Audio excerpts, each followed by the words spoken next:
colonel était dans la finance, le commandant était dans l'industrie, le capitaine était dans l'assurance et le lieutenant était dans l'épicerie.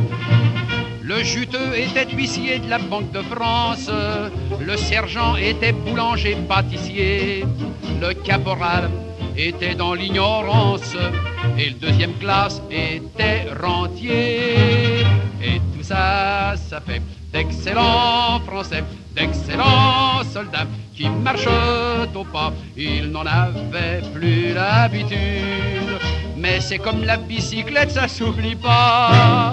Et tous ces gaillards qui pour la plupart ont des gossions leur certificat d'études. Oui, tous ces braves gens sont partis chiquement pour faire tout comme jadis ce que leurs pères ont fait pour leurs fils.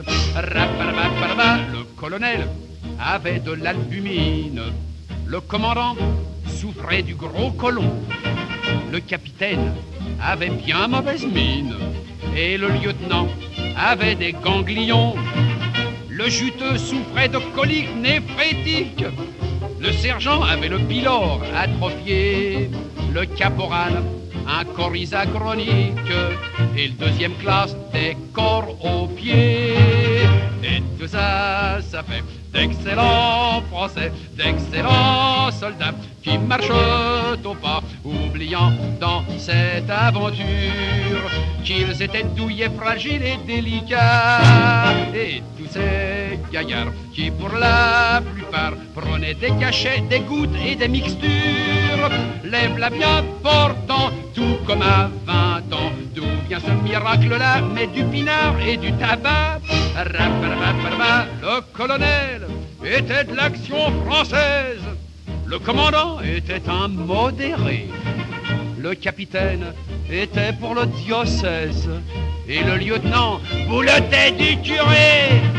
Le juteux était un fervent extrémiste, le sergent un socialiste convaincu, le caporal inscrit sur toutes les listes et le deuxième classe au PMU.